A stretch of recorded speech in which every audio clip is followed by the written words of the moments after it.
Okay, guys, here we are, turn 10, and I'll quickly go through all the messages that we've got. Quite a large army of Stonehenge, yeah. I'm not entirely sure what Greyjoy is up to. I think it might actually be a case of miscommunication between us, but I'm not sure. It's weird. He's been acting one way that seems to feel like he's up to something, and I'm not entirely sure, but. It really feels like it could be just miscommunication, but at the same time, I'm just paranoid as fuck. So, you know, there you go.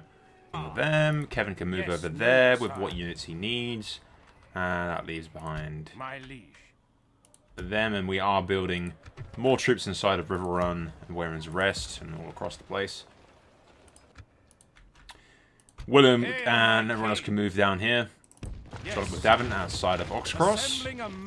Keep Joy around. Like I said, I'm not entirely sure of Greyjoy's loyalties right now, but it does come across as maybe just a terrible case of miscommunication, but I don't know exactly what the hell's going on in that area. But yeah, we'll move Kevin. He needs to go over here and basically get in range of Maidenpool and sort of camp right there, so that he's in range of King's Landing. Antlers, Maidenpool, Duskendale, whatnot, and a full stack can help out Joffrey while he holds the rest of that. Frey, I'm getting him to move up, just join me sort of around Harrenhal-ish. And only 2 Greyjoy forces can actually lay siege, one there and one there. You can't lay siege to Castamere with anything more than 2. So if he does lay siege, I'll be able to move forces up.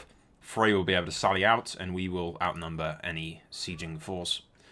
And the Crag can only be sieged at one point as well. And if it comes to it, and I see ships coming down, I can fort off all of this across the shore.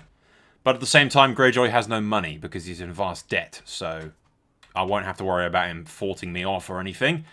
That is a major disadvantage to being in debt in any hot seat, is forts win games. And if you can't fort and your enemy can, the enemy has a distinctive advantage over you.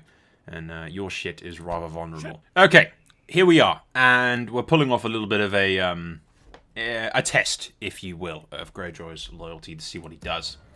His intention was to attack the Vale of Arryn, because he stated that because Stannis has been fucking up Goldtown and everything, we should just kill Arryn. And no, Arryn's loyal. There's no reason at all to be doing that.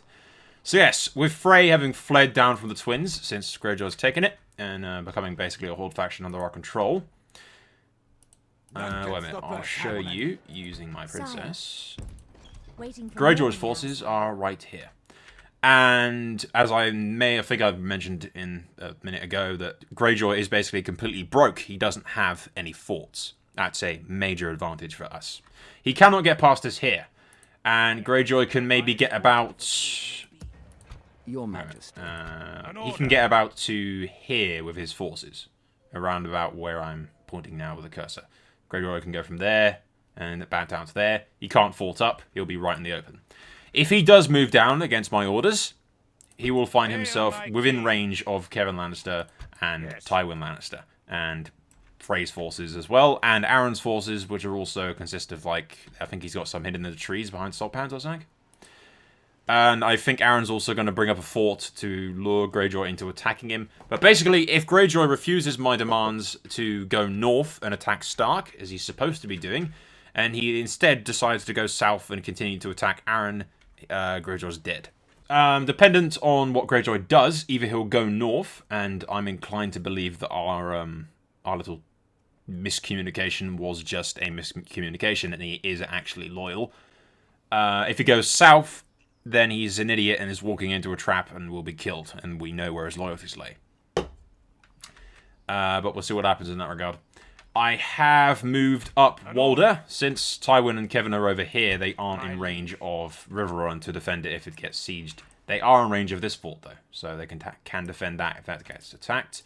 But in the event that Riverrun gets sieged, Walder can just move up to Riverrun and defend that as well.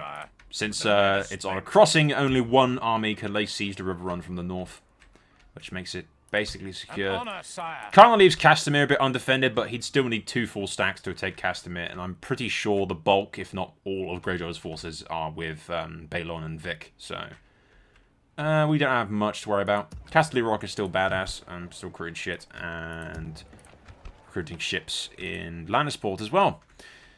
That is about it, basically. Dependent on where Greyjoy goes will be dependent on, you know, it will affect where Tywin/Kevin go in turn 11. But we will go to the next turn and find out.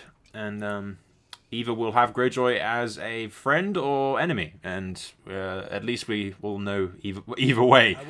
It's the not knowing that makes me anxious.